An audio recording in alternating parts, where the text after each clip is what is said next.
Wednesday, May 15th. Wake up, 49ers fans. We're going to have a schedule for you later today. It's a big day. We're going to finally see what this season is going to look like, at least on paper. Welcome to Wake Up with Damon and Larry. Please like and subscribe. Good morning, Larry.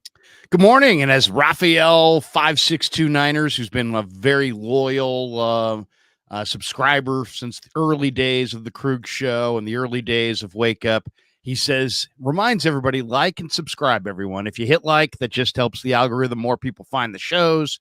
And if you hit subscribe and hit that little notification bell every time Damon and I go live, you will get a notification and you can join the stream. So thank you, Raphael. Appreciate you. And thanks for the reminder for everybody. And happy Wednesday to everybody. It's a big playoff Wednesday in the Krug household because tonight at 5:30, my 14-year-old starts the Pleasant Hill Little League Western Division playoffs. He will be at playoffs. He will be on the bump tonight, almost guaranteed, since he's probably one of our best pitchers. And it was not a good year. We started off hot. We lost like 8 or 9 in a row. We reclaimed a win or two at the end. But it's playoff time, and it's time to win. And I will be out there trying to get my team to and across that finish line. It's a double elimination playoff tournament, and it begins tonight. So you snuck in, and you got your ace on the bump. Good luck with that. Good luck with that, Larry. We didn't sneak in, Damon, because it's Pleasant Hill playoffs, and everybody makes playoffs. It's orange like the NBA. For everyone. It's kind of like the NBA. Everybody makes the playoffs, but I do have my 14-year-old out there. This is a kid who last year played second base and didn't have tons of arm strength. This year grew immensely, arm length, leg length, and he showed up and he's like, I don't want to pitch. I can't throw very hard. And I told him, I said, you can throw it harder than all the other kids in this league. That's how long you are. He didn't believe me. I told my coaching staff, I said, I can't get my own kid to pitch. You guys need to get him to pitch. He doesn't believe he can pitch, but when he gets out there, you're going to see he can really blow people away. And sure enough, they convinced him to pitch. Nobody listens to their dad, but you'll listen to your coach. And he's been a revelation on the mound. So now I'm looking for young Christopher to blow them away. I even said at the beginning, I said to him as he was eating his eggs in the other room, I said, I gave him the old Karate Kid sensei line. Chris, tonight, sweep the leg. And I pretended to rub blood from his nose, and then I said, sweep the leg. Larry, if he has a really good outing, what I want you to do is get him on Bart, get him to the ballpark, and see if he can't give the Giants some innings of relief. They could have used another live arm last night, that's for sure. Look, since we're starting with good news about kids, I got, unfortunately, a little bad news, and it might be why my appearance on this show this morning here could be limited, let's just say. Your kids ran away from home? No. We could only dream, Larry. We could only dream.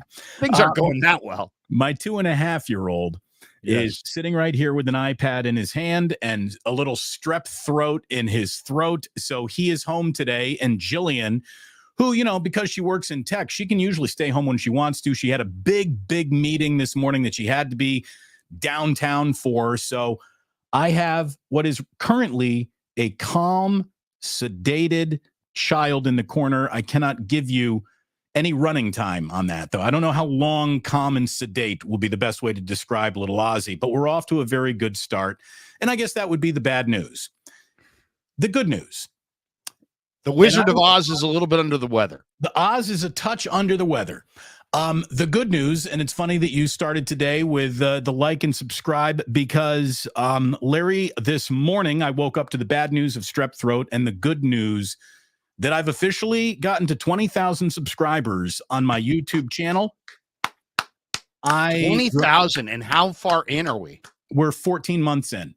20,000 in 14 months. A little bit over a year. A little bit over a year. And look, I remember vividly that afternoon in March of 2023, where I came over to your house to talk about getting laid off and what YouTube could possibly be for me. And you were at, I think, 18,000 subscribers at that point in your growth, and you had been at it for a while. And I believe that in the first 13 months or whatever here, 14 months, I even outpaced your growth. And the only reason why is because you, my friend, put your hand out to me and pulled me into this, and have literally done more to help further a broadcasting career than any program director or market manager I had ever worked for in radio. I remember when you got to 40,000, Larry, you put out a very nice tweet thanking all the people that helped me. And there have been many hands that have helped me, but none have represented a bigger help than you and your audience have given to me. And I thank you so much for being, not only a co-host, but a friend and a mentor in this new space. And thank you kindly. Thank you very, very much. Thanks to all of your viewers who might not have known about me or found me through our shows that we've been doing together. They've come aboard, and it means an awful lot. But you, sir, I thank you very, very, very much for all of your help. No doubt. No doubt. I'll say this. Let me also thank somebody that I think needs to be thanked, and that's Jillian, your wife. Oh, because, she is everything, right? She's the engineer. She's the IT department. She's the promotion IT department. She's a strategist. She's kind-hearted. She's very sweet. We both overhit our coverage or whatever, or outkicked our coverage. Yeah. We both did very well in marriage, but yes, you and I don't know, for people who don't know our history, but we didn't know each other until 1995, and somewhere right around there, at Sports Byline USA, I did an overnight show before I ever came to Cambiar. Yeah. Came to Cambiar in 97, 95. I'm at Sports Byline. You wound up being our producer in 95 or 96.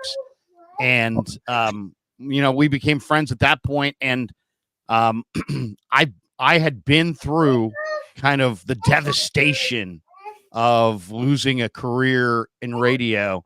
And it's not like gradual. It's like boom. I recognize that kind of fear, that desperation, that kind of, almost knocks you for a loop. Like, what do I do? Do I sell my house? Do I move to St. Louis? Do I apply to Fox Radio? Do I, start selling selling real estate? Do I change my career? And I saw all that in your face, all that, uncertainty. And I just thought back to when I was in that spot, and I thought, what would I have wanted at that time? And I would have wanted somebody who had an opportunity that was thriving to reach out to me and say, hey, everything is not lost. Everything happens for a reason. Not just one door closes, one door opens. Sometimes one door closes and a much, much better and bigger door opens. And that's what I think this transition from radio to YouTube is. It's a much bigger audience, and you've hit it out of the ballpark. And so I'm proud of you, man. You've put in all the work. You didn't panic. You systematically went through it. You always put out good content, whether it was on the radio. You're one of the best radio guys in the country. And I knew that you would thrive in this space. So I know there are dark days, even after you started, right? Where you're looking up and you're like, I just broadcasted to 300 people. Or for me, it was like, I just did a live stream with a 12-year-old or a 14-year-old who's got his own stream, and he asked me to join his, and it's like, what has happened to me, kind of a thing. Right. I was talking to Steve Kerr a month ago. Now I got a guy named, Kevin. Yeah, exactly. I'm now talking to, and it is a little bit of a whoa, what's going on? But then when you kind of take a step back, breathe, think, and then for me, what really helped me, Damon, was the fact that I had teenagers, and that's the audience that radio so desperately wants to connect with, and they were not connecting with my teenagers. All right, Larry, I love it. I love the accolades. I got to call a timeout. Ozzy needs something. I will literally be right back. No problem. And boy, you want to talk about things you couldn't do on the radio? Excuse me, audience. I'm going to go tend to my 2-year-old and be right back. Listen, program director, I've got family issues. No, but what I was just going to say is just that the transition, or let's call it the migration of the audience, is now clear to everybody, even the people who are in radio today. And the migration, it's not deeply personal. It really, this migration, I was talking about the migration of the audience from radio to YouTube, or to podcasting.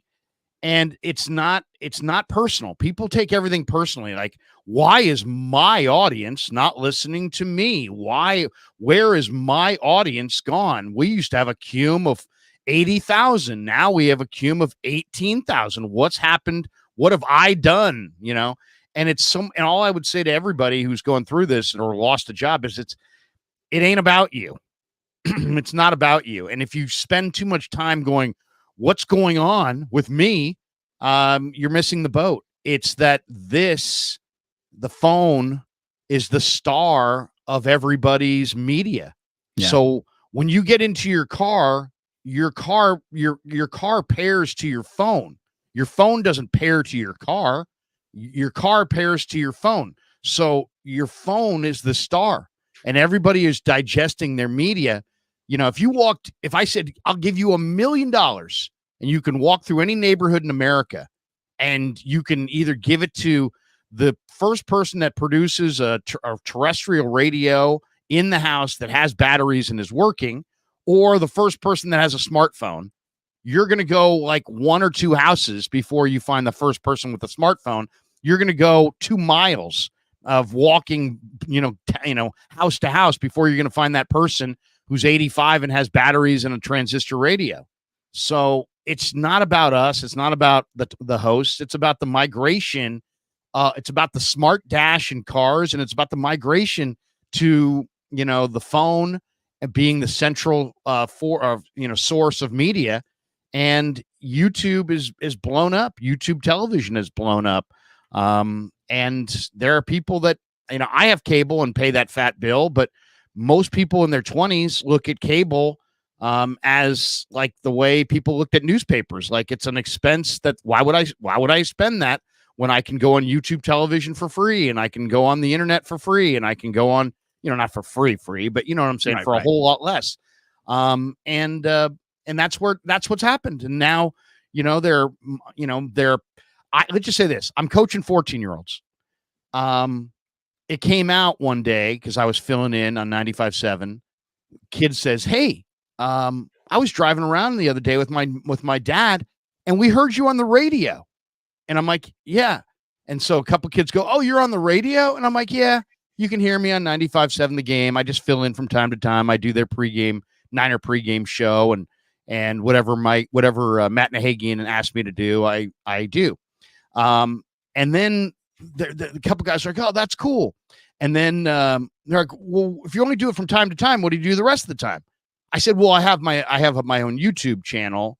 And it was like I had said, "Oh, that's cool. That's really cool." All of a sudden, it was like it was 1965, and I said, "Yeah, I'm hanging out with Paul McCartney and the Beatles." It's like, you're on YouTube. You're a YouTuber. Oh my God, I want to start a YouTube channel. The 14-year-olds, it was, even the other coaches were like, "Dude," it was like a rock star had entered our midst.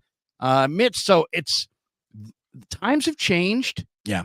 People change. It's the old Billy Bean from Moneyball, adapt or die. And there's no way I was going to die, because I got 4 kids, 3 in college, and my wife is a beautiful woman who doesn't make a lot of money. And so you know what? There was no option for me to wither. It was always get up and fight and keep rolling.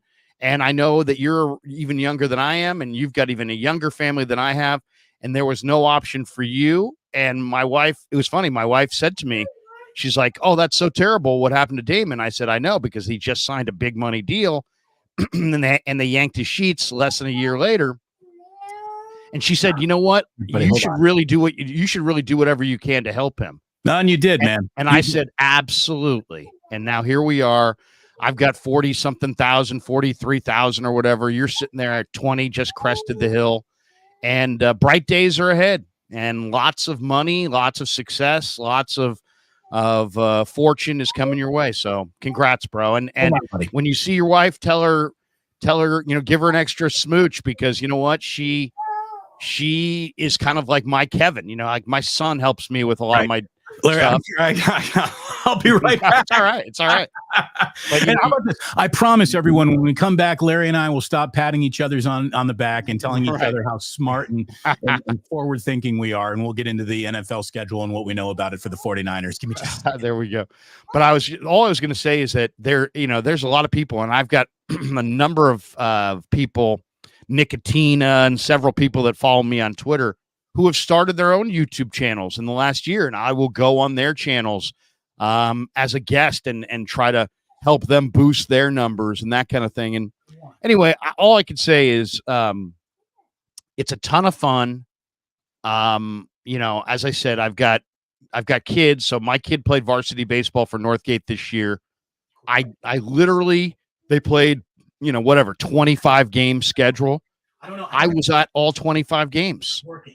You want that? I when they played Miramonte, I'm at Miramonte. When they're playing Campolindo, I'm at Campolindo. When they're playing Acalanes, I'm at Acalanes. When they're going to Santa Rosa to play Mary Carrillo or whatever, I'm out in Santa Rosa. So this YouTube project and endeavor has not only allowed me to continue my broadcasting career, but it's also helped me to enjoy my children and my family, and to be present for all of their great accomplishments. And so I love it. I get up every day. Last thing I'll say about this is there was a period of time where I did sales, and this is years and years ago. It was like curtains or upholstery or vinyl siding. It was fiber cement siding. Okay. So it was hardy plank. Like, if it looks like wood, but it's really it's really cement, and it was really good stuff. It was expensive, and I made great money doing it. It was a lot of fun. But what I loved most about it is that it was commission sales, and you got it when you do commission sales for a living.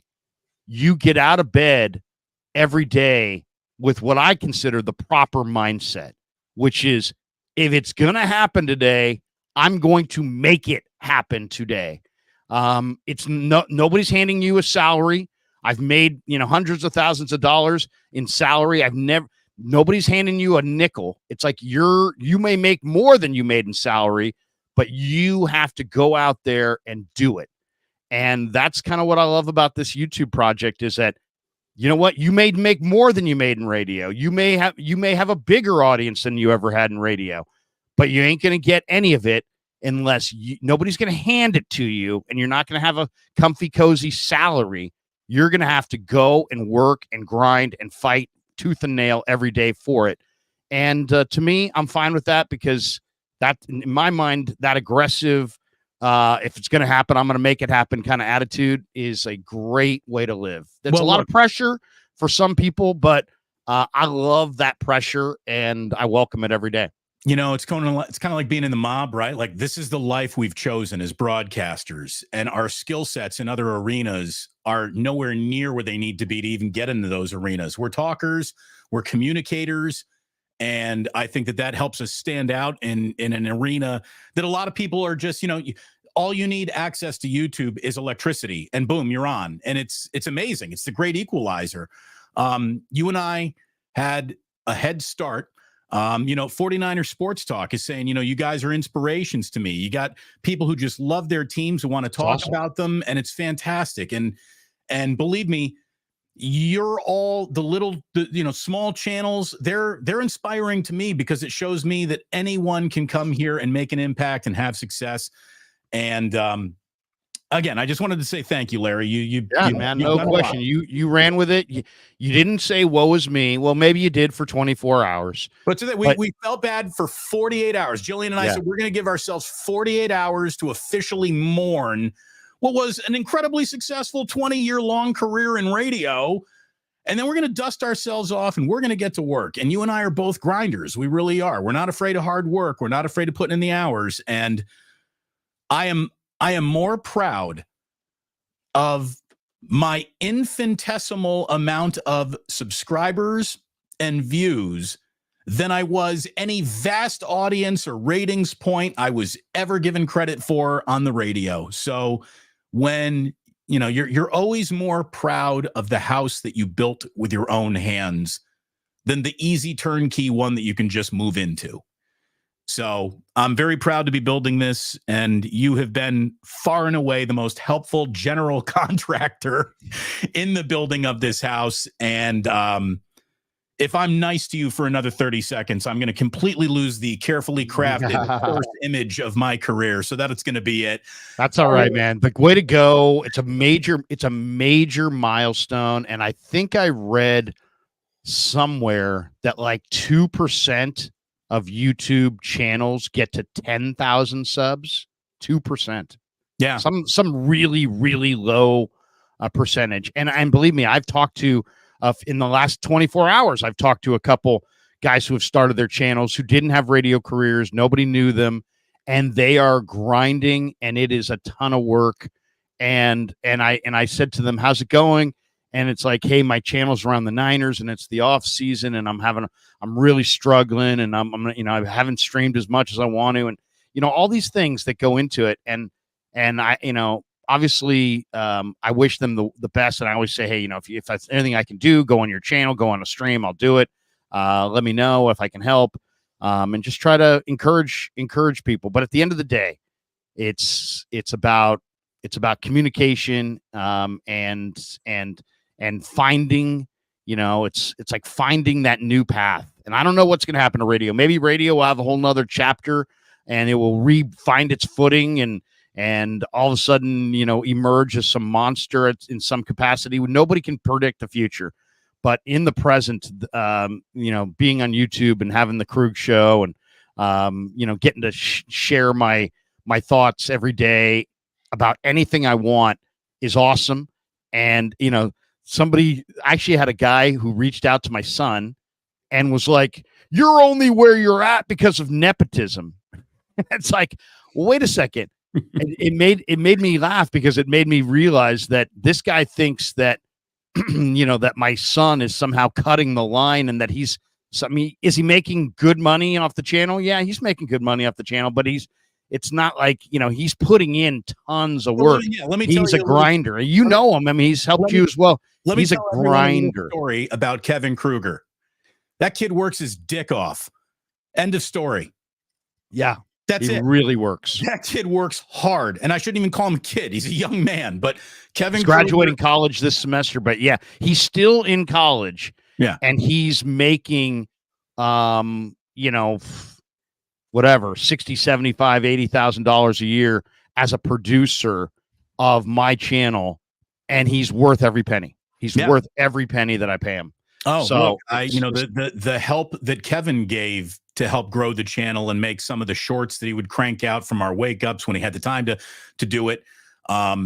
He helped grow this channel too massively. So look, thanks to everyone. Thanks to everyone. Please like and subscribe. And if you're, I've got 43,000 or 42,000, whatever it is. If you're one of those, one of the people that subs to the Krug Show, and you've yet to sub over at Damon's channel, go over there right now and give him a like and subscribe, and help him get to 40,000. What would be great if all your 40,000 would join my 20,000, and then I could help you get to 60,000, Larry. There you go. Here's the thing. It's really, last thing on this, and I swear to God, we're going to get into the schedule as we know it, because I can feel a little ticking time bomb over here in the corner.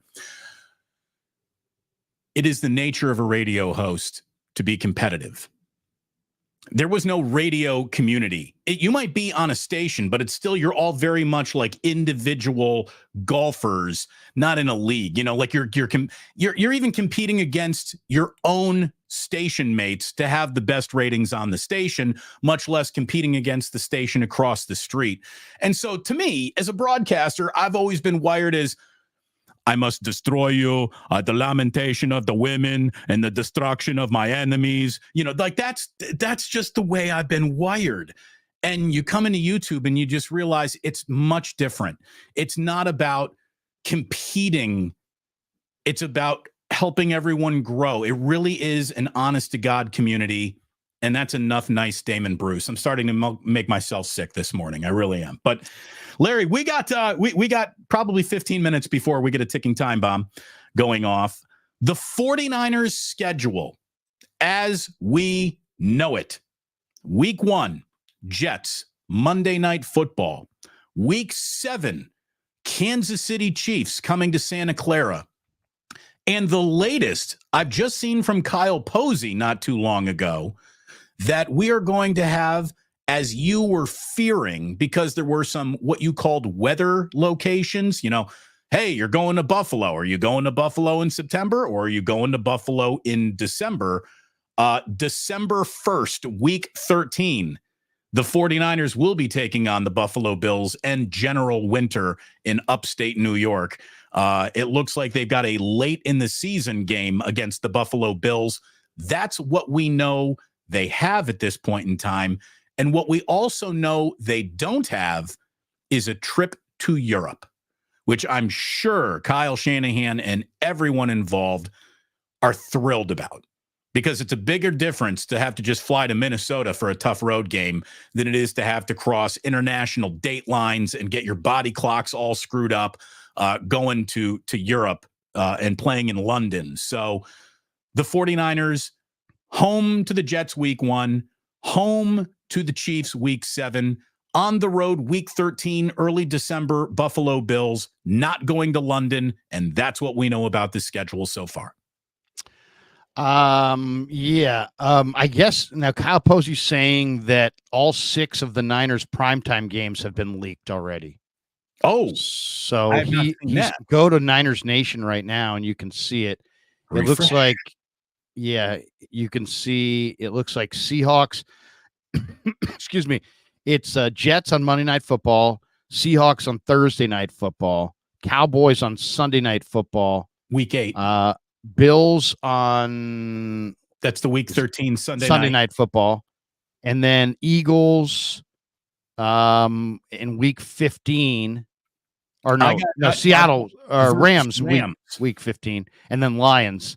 And that'll be a Thursday nighter, and then Monday nighter against the Lions in week 17.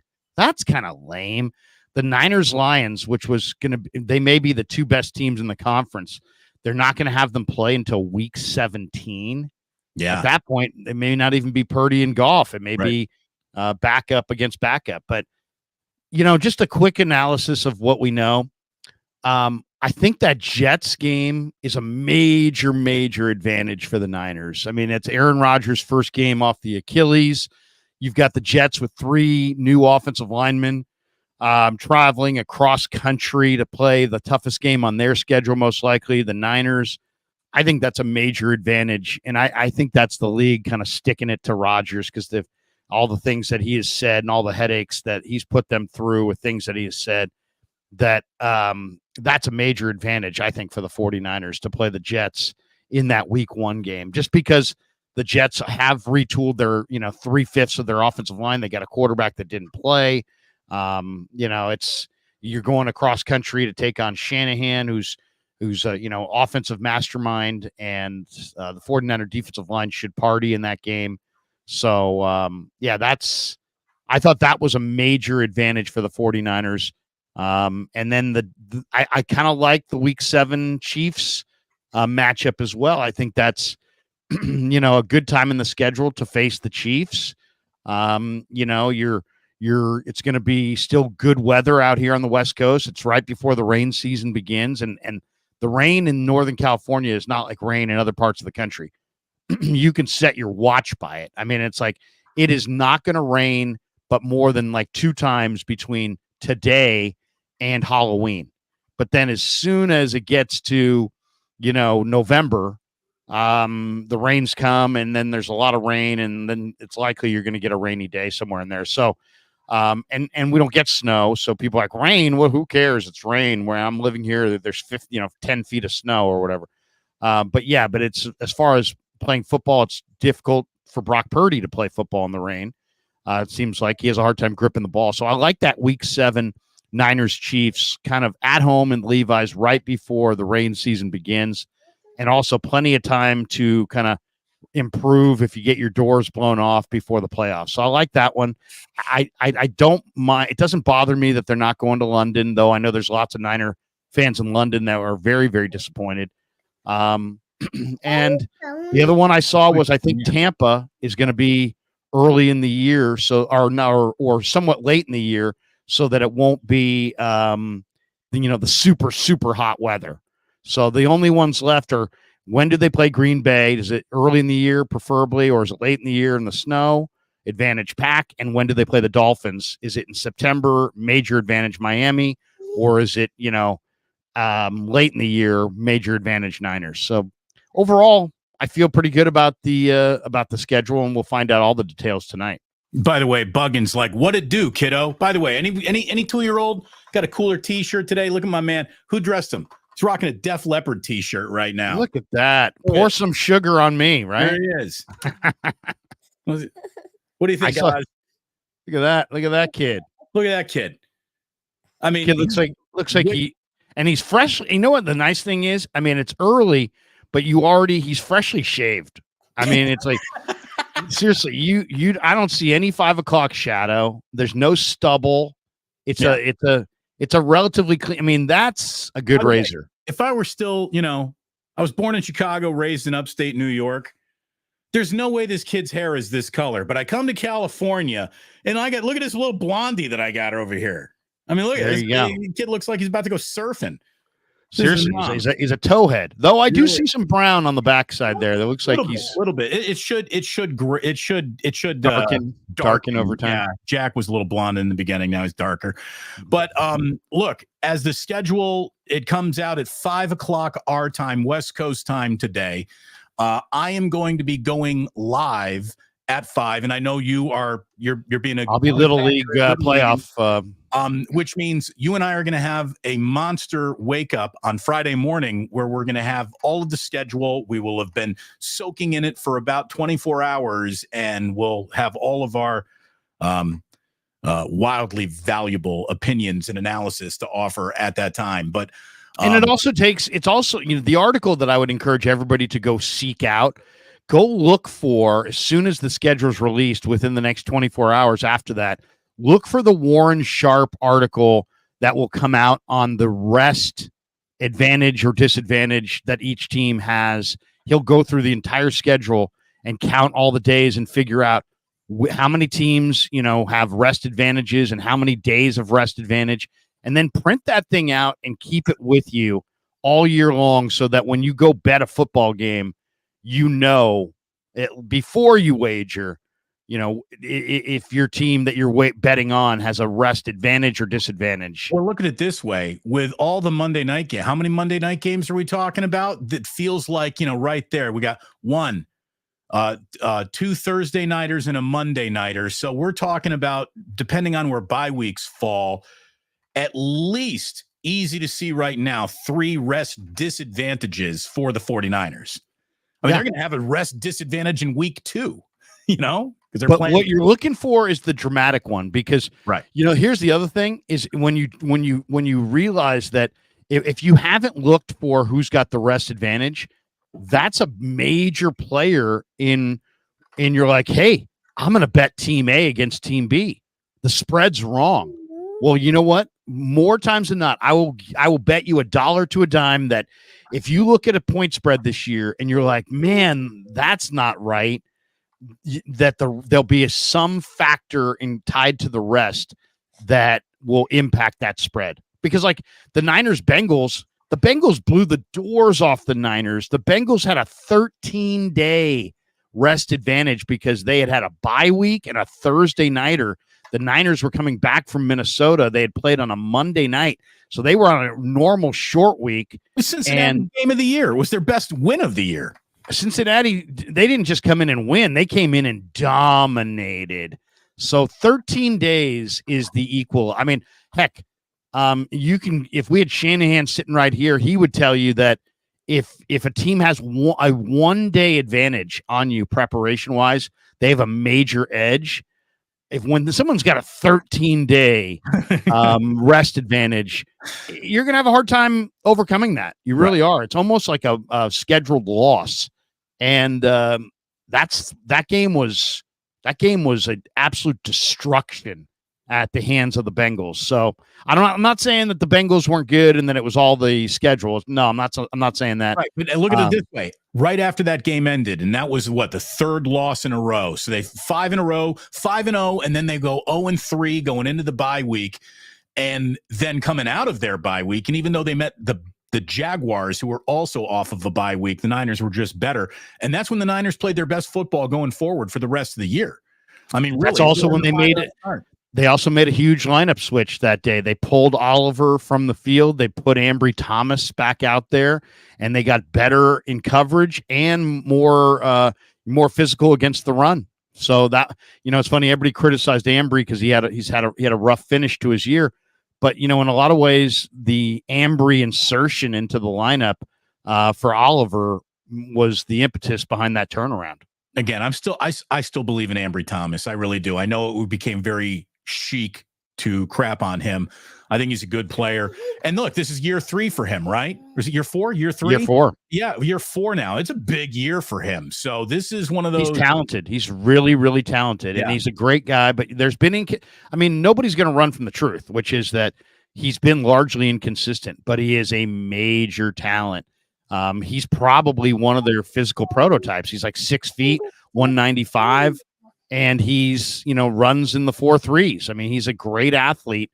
And some days he plays incredible ball. He was great in that Jacksonville game. He was great in a couple other games. And then there's times where he doesn't look as good, but he is a solid corner. That was the other thing that I thought we could get into a little bit today. Pro Football Focus, according to Coach Yak on Twitter, I was looking at, he had put this out there, that Pro Football Focus has given the 49ers a C+ grade for the offseason. I think that's hyper negative. I don't think it's been a C+ offseason. I think their offseason's been closer to a B. I mean, I don't know if I give them an A, but what have they really lost? Eric Armstead, who had chronic knee pain, chronic plantar fasciitis, was making a ton of money. I mean, that was he's the only significant player in my mind that they've lost this offseason. All right. So I would have given them more like a B. My time bomb is officially going off. I'm glad that we got about 40 minutes together. But I just think that I'll just say this about that grade. I think that grade right now, it is a little bit it's a little lame, but it's also kind of fair because it felt like they needed to add players who are ready to help right now because 2024 is your last best chance to win a Super Bowl as you're currently constructed. And I don't know if they really addressed making this team better. The future of some of these picks could turn this draft class into one of the most important of Shanahan's entire tenure or one of the least productive. We will have to see. I don't know how many actual snaps in 2024 were just drafted, added in free agency. I do think they added quite a few snaps. I actually like the Chris Hubbard signing because if you can get an experienced tackle in May, you usually can't. Is he a great player? Absolutely not. But he's been around the league. He's a professional offensive lineman that I think can help this team. They also signed, Shaquille Brown, the defensive lineman out of, would he play Troy, Larry? Troy State. Yeah. And he's an underrated player. He's an underrated athlete. Yeah. So, we'll see if he gives them anything, if he even makes the team. How about this? Corey Schrader could be a huge scoop of nothing, or he could be the reason why saying goodbye to Christian McCaffrey a couple of years from now is an easy choice to make. Isaac Guerrero is either going to be a big factor in some way, special teams, backup, fullback, backup running back, or he's not going to be a factor at all. Ricky Pearsall is either going to become a preferred game day target, or we hardly even see him. We don't know how it's going to go yet. So we'll see. I mean, I hate grades. I hate scoring off seasons and draft picks because there's something that actually, coming up in the future to measure your off-season success. The regular season will do that, not some writer or anything like that. But anyways, I hear you. The room. Larry, I'm going to ask you, and I know that my channel's in good hands because you're going to keep going here. I gotta calm this one down. Little strep throat reaction going on right now. But look, thanks for everything, brother. It means an awful lot that you've helped so much early on in this YouTube journey, and I thank you. And I leave my channel in your hands, Larry. Go crush it for us. And we'll talk again on Friday morning. We have one super that I need you to read here. Go ahead. Previous Ike's employee who luckily now has made a career in public health. Damon, what was your inspiration for your namesake sandwich? I made hundreds of them. Oh, Liam, thank you very much. So I met Ike really, really early on in his success story. He called in to Sports Phone as I was hosting it. We met. We talked about it. I'm like, I'd love to be a sandwich. He's like, well, what do you want to be? I'm like, well, it's got to be. I'd love to be a sandwich. I'd love to be a sandwich. And he said, well, what's it got to be? And I had two parameters. I said, I want it to be like a steak sandwich, and I want to be the most expensive sandwich on your menu. And so we came up with, ribeye. That's more expensive. So I'm a steak sandwich, provolone, onion rings, and we came up with it. I've smoked plenty of weed. I can come up with a lot of good sandwiches ideas. What sauce is on there? Because Ike's sauces are really good. Yeah, the Godfather sauce is on there, and there's a little steak sauce. I don't know if they're officially allowed to call it A1 or not, because it might not, but it's that. Gotcha. And the fries, and it's not onion fries, rings. It's onion rings. Onion rings. Yeah, we don't put fries. No one puts baked potatoes on their sandwiches. Come on. But you've got onion rings with the batter and the whole thing right there on the sandwich. And that's the thing. The secret to really enjoying my sandwich is you just eat it as soon as you get it. Like, it doesn't. There's no veggies on your sandwich, is there? Of course, lettuce and tomato. Is there anything else in there, or no? If you want it there, they'll put it on, but it's not. It's not part of the original design of the sandwich. I'm anti-vegetable for the most part. Now I'm getting hungry just thinking about Ike's sandwiches. Hey, eat at Ike's. Go get a beer at the Dubliner. Those are my sponsors. And Larry, thanks, brother. All righty, bro. Have a good one. There we appreciate you. You. Thank you. Oh, not as much as I appreciate you, sexy. Thank you. Have a good day. All right. And then there was one. Okay, let me counter what he just said. First of all, his channel sucks. Now, let me counter what he said. As far as, Pro Football Focus giving the Niners a C+ for their offseason.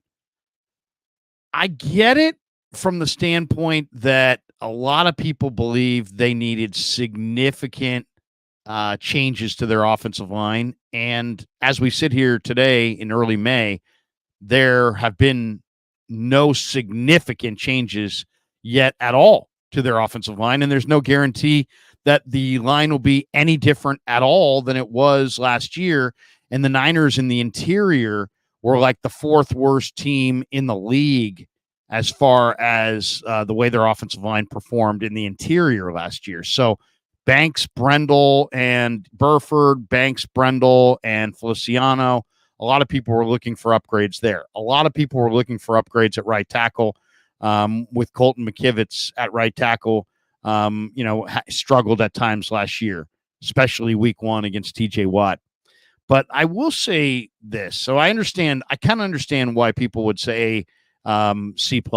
But I think when you take a closer look at the Niners off season, what have they added to their football team? Okay, let's start on defense. I think Leonard Floyd is better than any edge rusher that Shanahan has had in San Francisco. I'll take Leonard Floyd in the current edition of Leonard Floyd, what he looked like last year and what he's likely to look like this year. I'll take that over D Ford. I'll take that over Chase Young. I'll take that over Randy Gregory. I'll take Floyd opposite Bosa over any edge rusher combo the Niners have had going back to the Harbaugh era where they had Brooks and Aldon Smith coming off the edges. So to me, adding a bookend to Bosa, who that really is a force, is a major, major, major get. So I think the Leonard Floyd makes the 49ers pass rush, outside pass rush, gives it a lot more teeth, a lot more speed. I mean, like, what do you need when you have Nick Bosa? If you're trying to stretch out your defensive line, what do you need? You need a speed rusher, because you need that guy that can bend the edge, that makes that tackle kick out, that spreads the line out. If you have somebody who's more of a run defender or more of a slowish guy, a bigger bodied guy, maybe you're better against the run. But, if you're really going to have, help Bosa more, you got to, and help out your interior guys more, you need that speed rusher opposite Nick. Nick's 265, 270.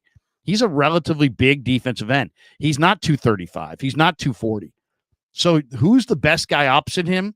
The guy that can absolutely bend the edge. And what does Leonard Floyd do? He gets the edge. 10 sacks, I believe, each of the last 3 seasons. So to me, that's where this thing starts on defense, is Leonard Floyd is better than what they've had. Then they kind of traded. It wasn't a trade, essentially, but it kind of essentially was. They basically traded Eric Armstead for 2 defensive tackles, Jordan Elliott and Malik Collins. Well, I'll say this. I would make that trade every single day. I love Eric Armstead. I think there's some things that he's better at than those guys, but the best ability is availability. And the reality was that they were going to wind up paying him a boatload of cash, and his availability was once again going to be in question. Why? Because plantar fasciitis, for the most part, doesn't go away. I had a guy who, I'd said this the other day, and somebody sent me a note. Well, I had this procedure and this procedure, and I had plantar fasciitis, and it actually did go away. So I'm saying basically it's a chronic type condition. And for most people, especially if you're 290 pounds, and you're putting a lot of pressure on your feet and ankles, it's a recurring type situation. He's also had a recurring knee problem, and he's an older player, and he's playing an incredibly physically demanding position. So I think it was illogical to think that Eric Armstead was going to be healthier in his 10th year than he was in his 9th year. And so I have no problem moving on from Eric Armstead. Jordan Elliott last year was the 6th best tackle according to Pro Football Focus against the run. Malik Collins is got some ability to rush the passer, but he's also enormously strong. Both these guys are younger and healthier than Eric Armstead. And you went 2 for 1 in a position where your backups play. It's not like your backup offensive line may never see the field. Your backup defensive line is absolutely going to play, and they're going to play in a rotation. They're going to play early and often. They're going to play all season long. Your depth on your defensive line is not a theoretical thing of what if this guy goes down. All your defensive linemen play. So to go 2 for 1, advantage Niners. To go youth over age, advantage Niners. I think they got a healthier duo, a better, Armstead was really, really good against the run, and he became a great leverage player. He added so much functional strength from his rookie year coming out of Oregon to what he has become, that he's a very, very strong player. But Jordan Elliott and Malik Collins are also enormously strong. I like both those guys. I loved Elliott going back to when he was at Texas before he even got to Missouri. And he's a 310-pounder with very good feet. And as I said, he was 6th best against the run among defensive tackles last year. And then Collins is ridiculously strong. One of the strongest players in the NFL. He was I marveled at his strength when I saw him come out of Nebraska. If you watch some of his Nebraska film, I mean, it was just ridiculous. I mean, he is one of the strongest interior players in the league, and he's developed as a pass rusher. So you got better up front on your defensive line. Then you added Malik Mustafa and Renardo Green to your secondary. Not to mention other guys. I mean, you added Isaac Yadam, who's going to help quite a bit. They added some pieces on the back end, but to me, they added two true alphas, two true leaders in Malik Mustafa and Renardo Green. I think those guys are going to play a significant role. So right there, if you look at the 49ers, now they've lost, Dre Greenlaw at least for part of the year, maybe all of the year, and they replaced him with Devondre Campbell. And I'm not going to sit here and spin that into they're better. They're not better. But they do have Jalen Graham, D. Winters. Those guys are getting better, and Campbell. So there's good depth there. They drafted Tatum Bethune. We'll see if Bethune can contribute. But if you really look at that defense, they're better up front, and they've added two significant players in the secondary, and they're pretty deep at linebacker. So from just on the defensive side of the ball, they're better. And then let's flip it over to the offensive side of the ball. I think Purdy was one of the best players I saw at minicamp. I think there's a very good chance that Purdy beats out the other contenders for that right guard spot, and that would upgrade their offensive line a little bit. We'll see if that happens. It's a little bit of a projection. There still has to be a whole competition. Mason Pline, who's an undrafted free agent tight end, I think is going to be the Niners tight end too. And I really like his ability as a receiver. I think he could be a very good red zone threat. And I think he's likely to be their second best tight end. I think he's going to help them in the red zone. And then you add Grendo and Cody Schrader to your running back room. And you add Ricky Pearsall and Jacob Cowing to your wide receiver core. To me, there's no doubt you're deeper and better at wide receiver. You're deeper and better at running back. I like Pline. I think he's going to be kind of a sleeper. Purdy, I think, has potential to be a 15-year player in the NFL at center or at right guard. I mean, this is a guy who played tackle and guard in college at Kansas. And then when he got to the Senior Bowl, they said, hey, Dominic, play center. And he played center, and he handled guys like, Michael Hall Jr. from Ohio State. Not an easy guy to block. A guy who runs in the 4.7s. So, and Purdy handled him during the Senior Bowl week. So he's got true versatility. He could step in for Brendel. If Brendel goes down, he could step in at right guard. If they feel like he's the better option to Feliciano or Burford, I think he could step in for McKivitz and play some right tackle if necessary.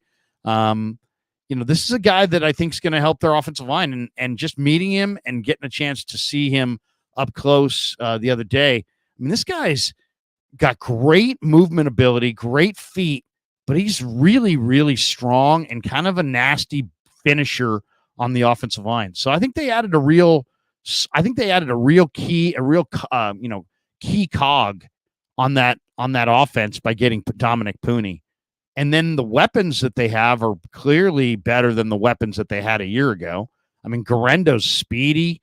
There's no question about that. I don't know what role he'll play, if it will be on special teams, as a return guy, as a blocker, as a receiver, but he's going to add something. He's a 220-pound back with 4.3 speed.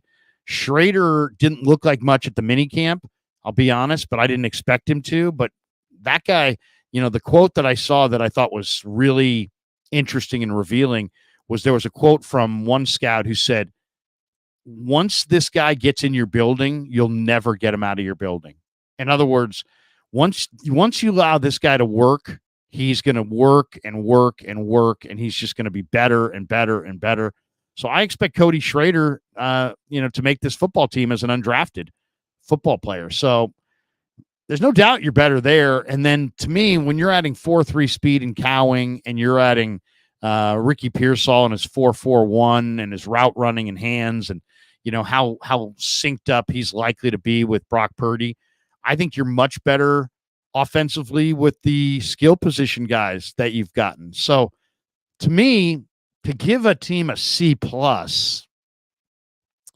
is like, you really didn't get any better. You may have gotten worse. I think I could make a very compelling argument, and just did, that the Niners are better on both sides of the football. So, would I give them an A? No.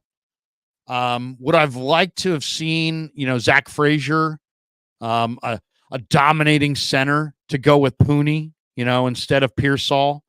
Yeah, I would have rather seen the Niners go with Zach Frazier and plug him in as a center and plug in Puni as a guard and really give start building that fortress, that wall around your franchise quarterback, Brock Purdy. I would have gone that route, but they were dreaming the Puka Nacua dream, which was, look at the impact that Puka made. Look how difficult it was to defend Stafford to Puka late in the year, especially when you had other weapons like Cooper Kupp.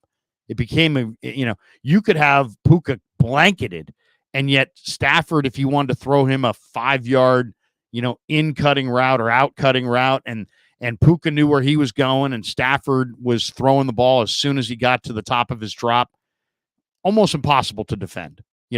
Stafford and Puka know where they're going, and you're trying to react, and Stafford's got a gun and a quick release, and he's just top of the drop, zips it to Puka. Puka's running a little choice route, and the defenders, they know exactly where, Stafford knows exactly where he's going to be, and he's literally throwing it before the rush could ever get to him. And the coverage, at best, you're going to be able to just, maybe contend for a PBU, but you're not, you got no chance to steal the pass and pick it off. You got no chance to really break it up. You can just kind of be in the mix.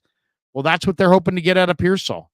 These little rub routes and these little 5, 6, 10-yard routes, and Purdy knows where he's going to be, and Pearsall knows where he's going, and the ball comes out before he makes his break, and Purdy's accuracy puts it right on his hands, and Pearsall runs this perfect route, and he gets this ball, it's right on his hands. I mean, good luck stopping that.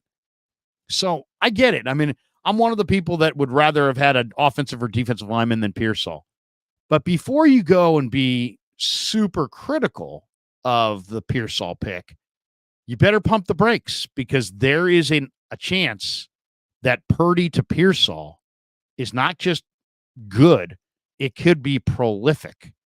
Why? Because Brock is accurate and plays the game with tremendous accuracy and on time. And that kid's got ball skills and route running ability, and he's really smart, and he's really veteran-like, and he's going to run to a spot, and that ball, he's going to turn his head, and that ball's going to be there.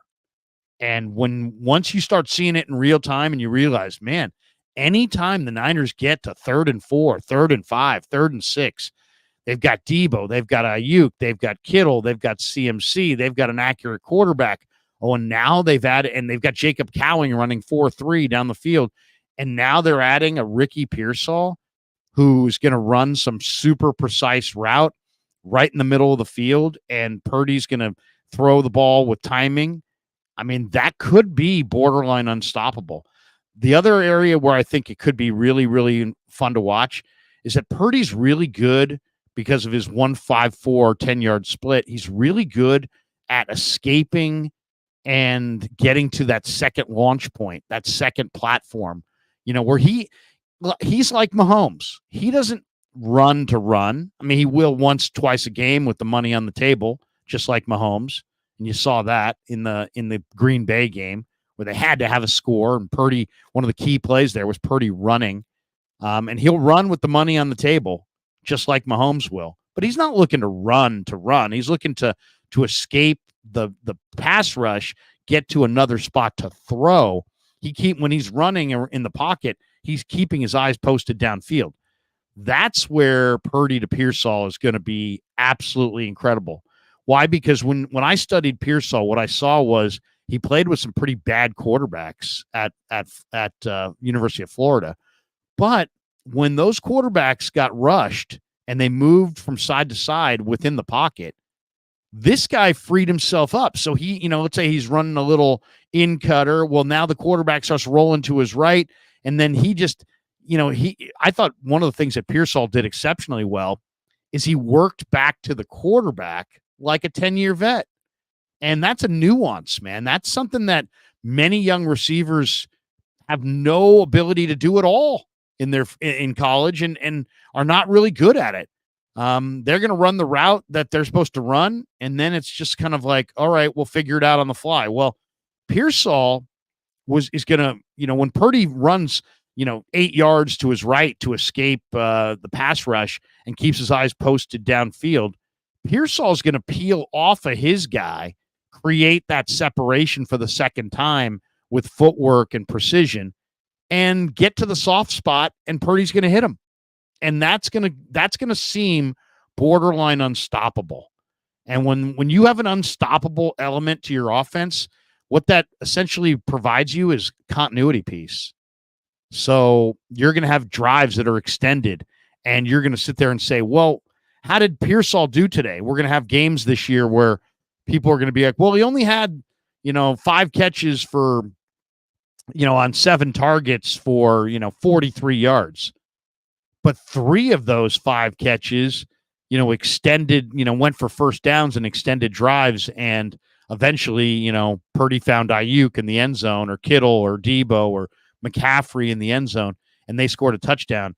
But really the key play in the drive was 3rd and 7. And they put a blitz on Purdy, and he moved 8 feet to his right, and Pearsall peeled off of his man, and he caught it for 8 yards, and the drive continued.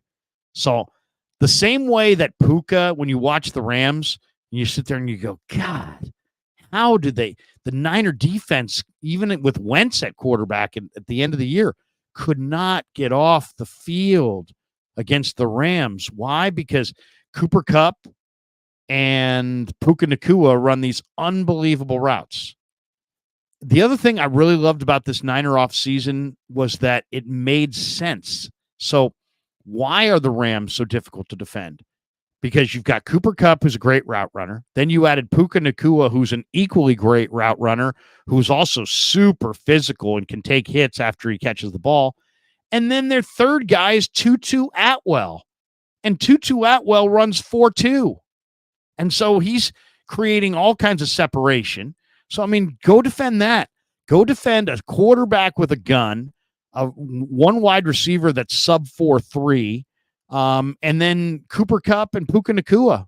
I mean, literally, I could play tight end, and I'd probably get open. I mean, they had Higbee as well. So the Niners, they didn't just add Pearsall. They also added a 4.3 excellent route runner in Jacob Cowing to a receiving core that already had Debo, JJ, and Ayuk, and Kittle and McCaffrey. So I think, your wide receiver core's got to complement one another. What makes the Rams so scary is that Tutu Atwell complements Puka. Puka complements Kupp. You look at the Niners right now, they run across the middle of the field with tremendous courage. But now you've added a 4.3 excellent route runner in Cowing who's going to create space. You've added another receiver in Pearsall who's got great route running ability in the middle of the field. And, so the pieces really do complement one another. So you've added that speed threat, and you've added that great route runner to an already really dominating core of weapons. So I would give the Niners a solid B. I really would. If they had gotten Zach Frazier or Michael Hall or Rook Orororo instead of Pearsall, I would have preferred that. And but overall, I really like it. I really like the offseason that I've seen from the Niners, and I would give it a solid B. If I was going to be critical, I'd say maybe B- because they didn't get the guy that I wanted them to get. But overall, I got to give it a solid B. Blood Moon says Danny Gray's time is now or never. I see him being cut. Yeah, it's go time for Danny Gray, and it's funny. Danny Gray told me last year, I'm like, man, he's like, man, wait till I get in the end zone and you're going to see my touchdown dance. Danny, I want to see it. Show me the touchdown dance. I'll say this too. When I saw Danny Gray at SMU, there was another receiver that he played with that was also pretty damn good, but Danny Gray plays even faster. They timed him at 4.33. If you watched him, he plays like a 4.2 burner. So he's had a hard time staying healthy. But it's amazing how guys get healthy when they're staring at the end of their career. And I agree with you. Danny Gray is going to get cut if he doesn't show up. So I do expect Danny Gray to show up and fire this summer. What's it going to look like? Is it going to be enough to hold off Cowing? I don't know. But Danny Gray is, when I saw him at SMU, he wasn't just a speed burner with no ball skills. He actually made catches, and he ran routes. And I thought that was a really good pick. But he's had nagging injuries. He's built kind of slightly. I don't think he's got the highest pain threshold. And he hasn't been able to get on the field or stay on the field. He's basically done nothing production-wise in 2 years. So it's go time for Danny Gray. And it's go time for a number of guys on this roster. It's go time for 5 or 6 guys across the roster. Maybe I'll do a little video on that this morning after the show's over. It's go time for some guys on this Niner roster. And he's one of them. He's absolutely one of them. Spencer Burford, it's go time for you, buddy. Drake Jackson, it's go time for you, buddy. Nick Zakel, it's go time for you, buddy. I mean, these guys are either Kalia Davis.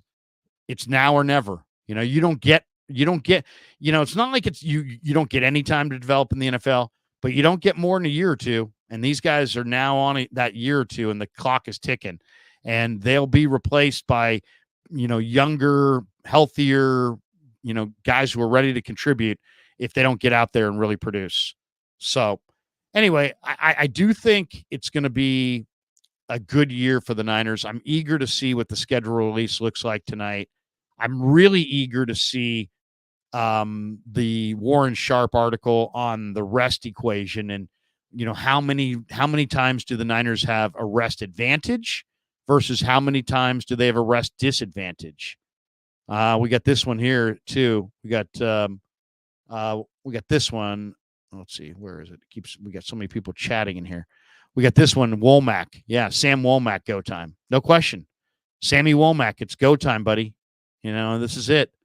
And there's a bunch of guys like that. There really are. I mean, it's the entire 2022 draft class. Drake Jackson, it's go time, man. Love Drake Jackson. One of my favorite guys to talk to on the team. I consider him a friend. And I love talking to him. I'm invested in his career, and I believe in him, but it's got to happen. The first year, that's one thing. The second year, there's injuries. You had the 3 sacks in week 1. This year, you got to put it all together, man. You got to put it all together. And if the Niners have probably, I would say, 6 to 10 guys on their roster right now where it's go time this summer.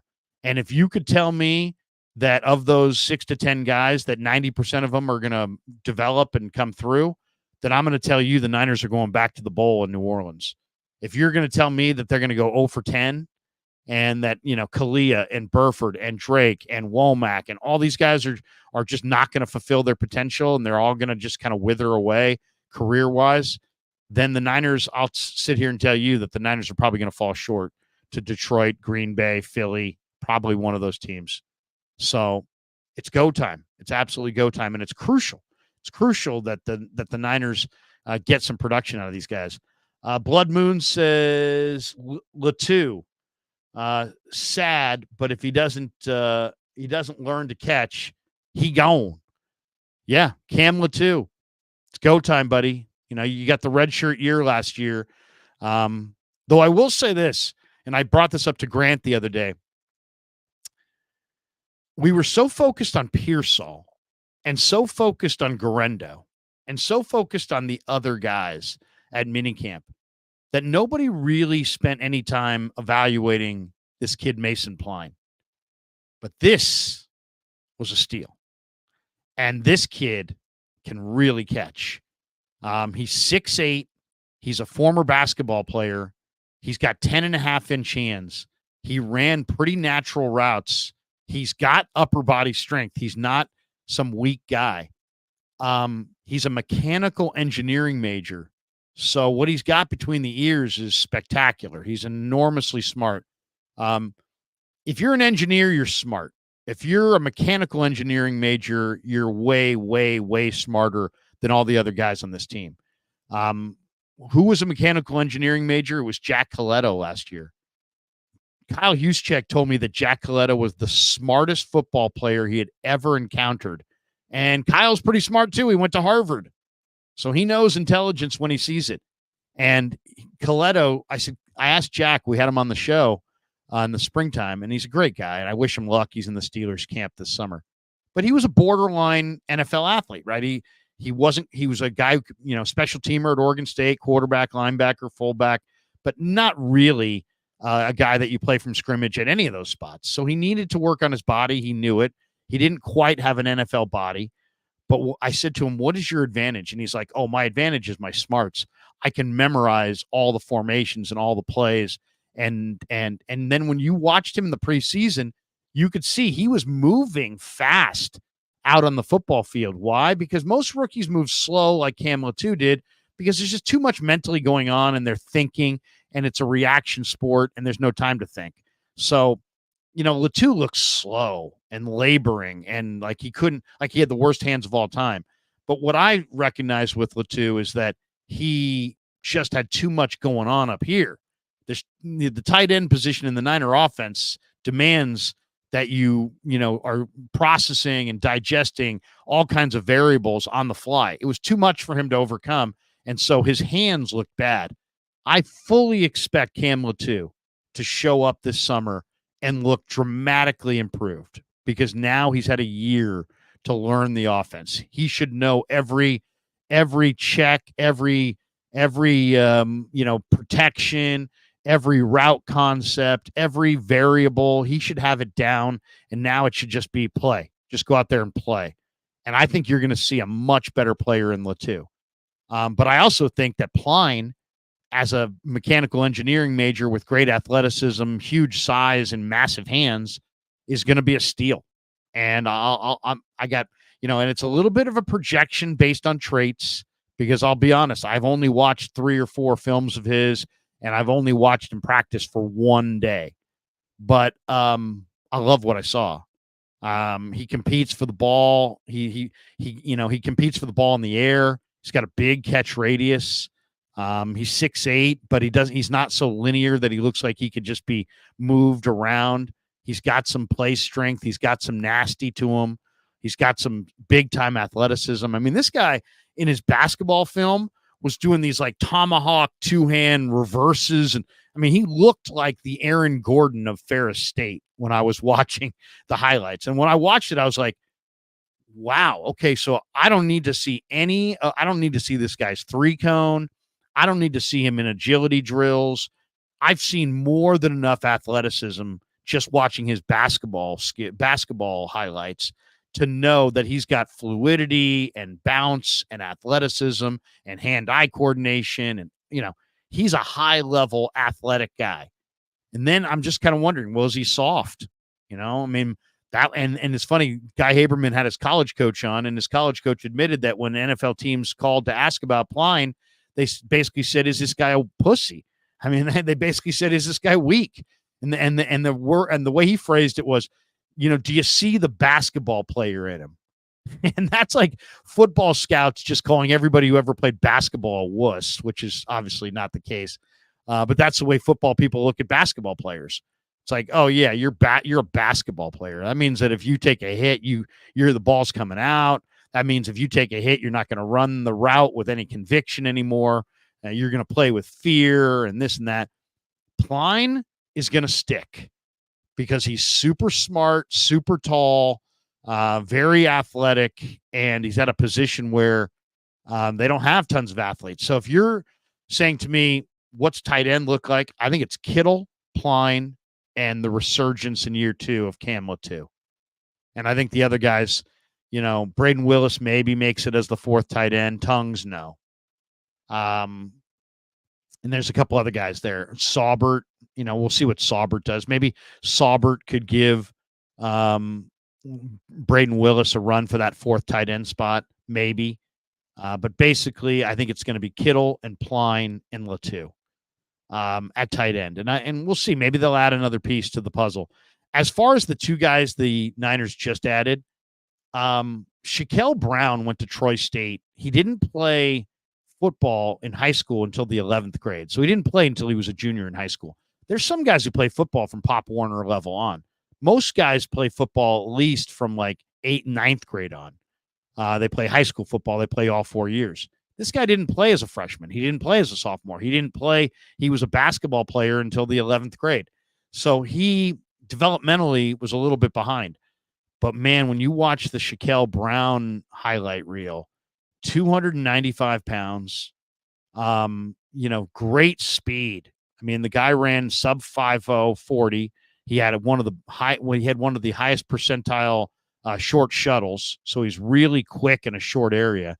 And he had 30 reps on the bench, which is an enormous amount of strength. 30, anytime you get north of 30 reps on the bench, we're talking about 30 reps of 225 pounds. That's damn good. I mean, in my heyday of lifting, I think I got 11 reps, maxed out at 11 reps at 225. And if I did it today, I'd be lucky if I got 2 reps. Now, granted, I'm 54 years old and I'm not in the NFL. But this guy to put up 30 reps at 225, that's good.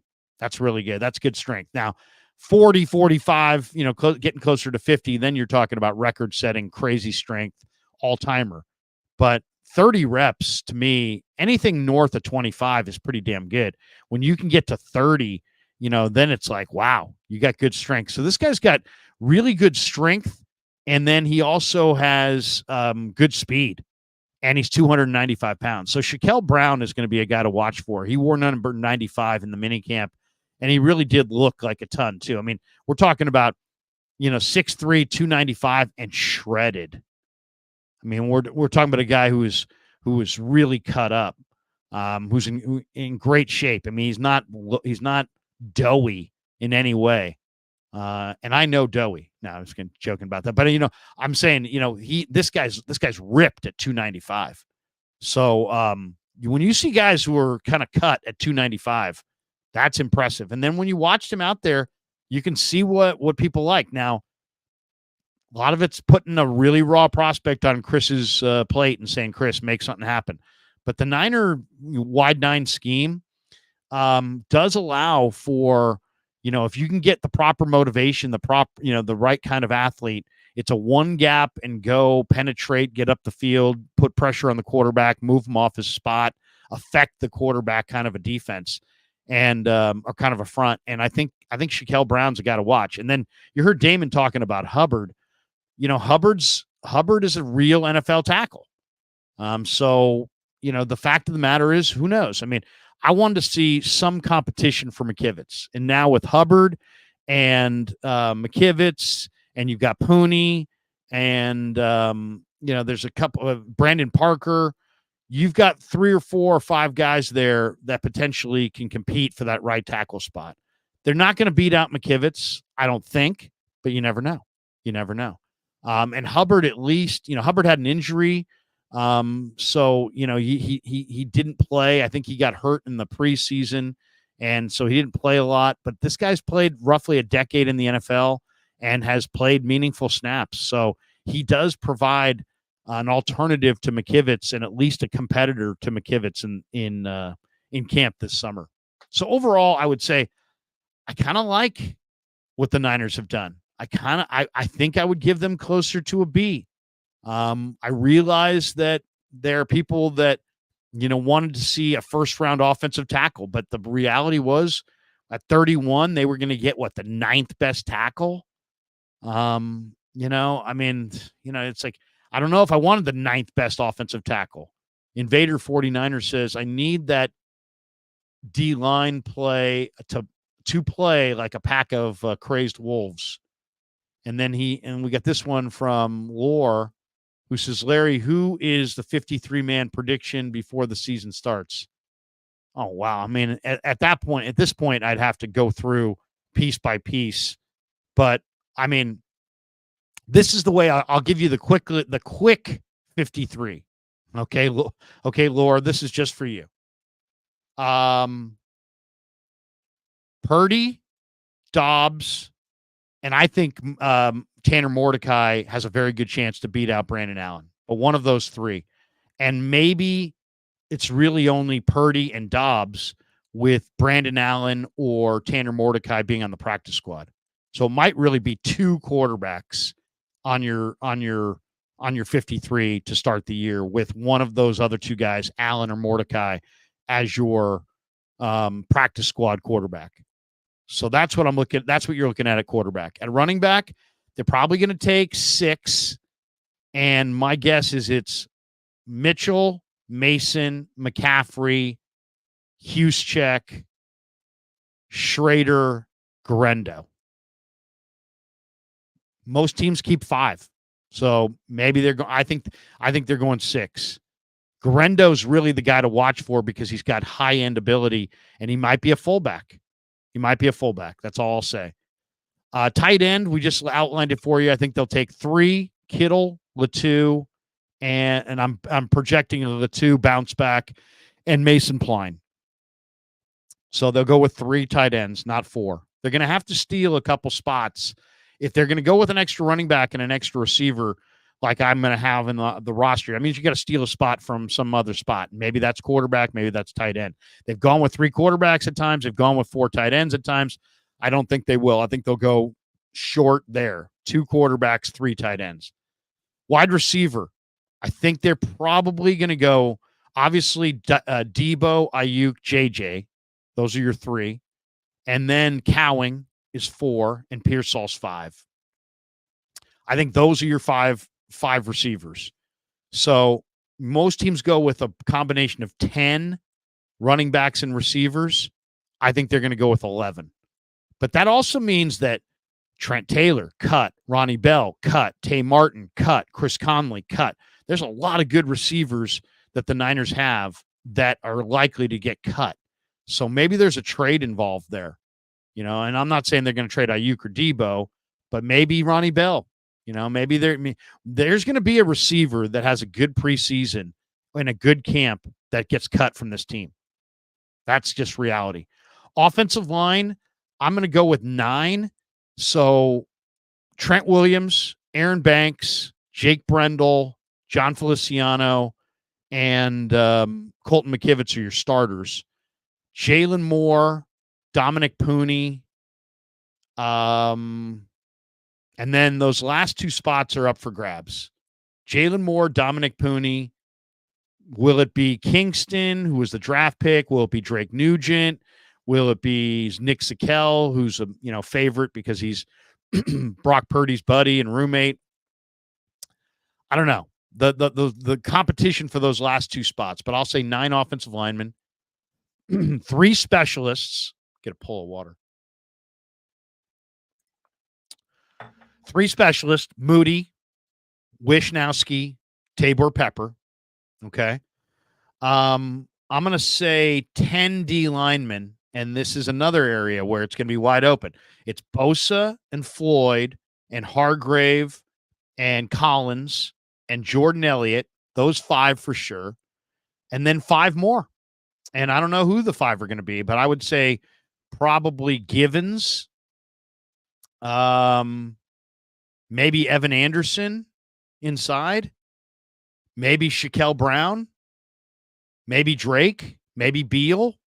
I'm not really sure. I think the five guys, you're going to get your Collins and Hargrave for sure, Floyd and Bosa for sure, probably Yatir Gross Matos for sure.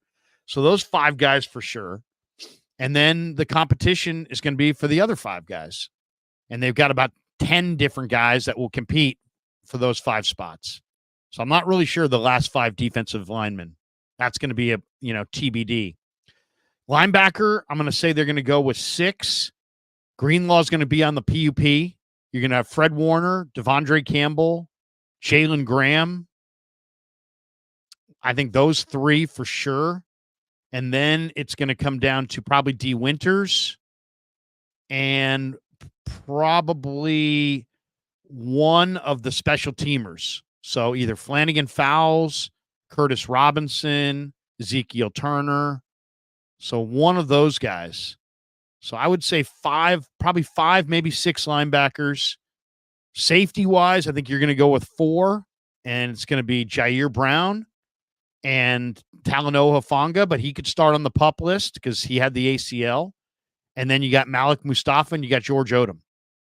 So those 4 guys. The other kid, the Vandy kid, Mahoney, Jalen Mahoney, I think he's going to have a good camp too. I like what I saw on film of Jalen Mahoney. I really did. But I think they're going 4.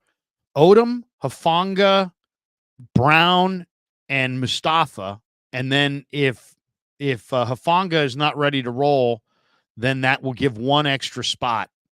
And my guess is it's Taylor Hawkins, who I really like. And I think Hawkins was a corner at San Diego State. He had a hard time figuring out what weight to get at. He was a little too heavy.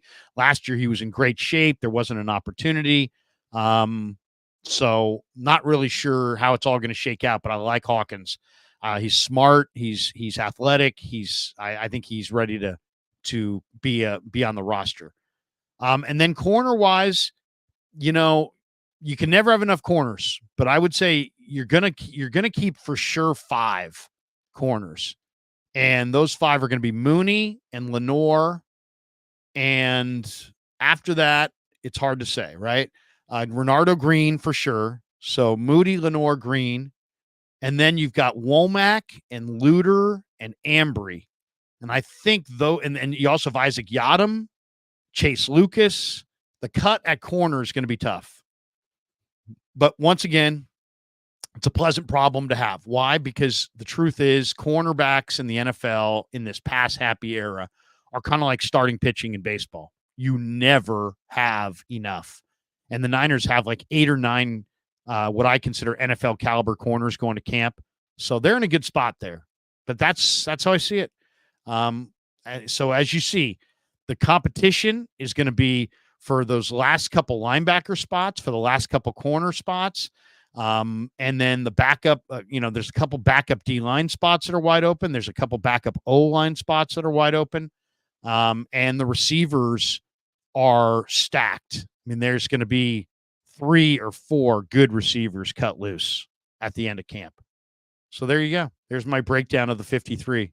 I realize it wasn't exact, but that's as good as you get in the middle of May. All right, that's going to do it for us. It's a big gym day today. I think I'm going to go do some lifting and maybe do some running, trying to drop a few more LBs, maybe get on the bike in this warm weather. Then I'll be out on the diamond later this afternoon with my kids' 14-year-old team trying to win a playoff game. And then tonight is Wednesday night. So when the schedule comes out, we'll have a full breakdown of the schedule. But I'll be at Little League until, 7:00. And then tonight is Wednesday night. So usually we stream if Kev has time with Kev, and we do the call-in show on Wednesday night. So maybe tonight, roughly 8:30, we will do a call-in stream with Kev and go through the schedule. And we'll call it a Wednesday. We'll call it a Wednesday on the show. We got this one from Robert. He says, "Run, Larry, run." Thank you. Appreciate all you. Congratulations to Damon once again for getting 20,000 subs, man. And if you could do me a favor and give him a like and a subscribe. He's a good guy who works hard, and he needs your support. Absolutely needs your support. Thanks to everybody who's done the like and subscribe thing over here. I can't tell you how great it's been the last few years doing the YouTube channel and, getting a chance to transition full-time from being a full-time radio guy to being a full-time YouTube guy. And I've had a ton of fun. And we're sitting, if I can get this to update here, I think we're sitting at close to 43,000 subs. And I just want to thank every single one of you guys, because couldn't have done it without you. As Bob Fitzgerald used to say, without the audience, we are simply talking to ourselves.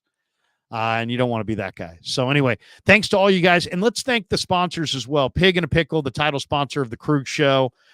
Check them out. They're in Corte Madera and Emeryville. They're open 7 days a week from 11 a.m. till 8 p.m. or until they run out. And they do run out. So check them out.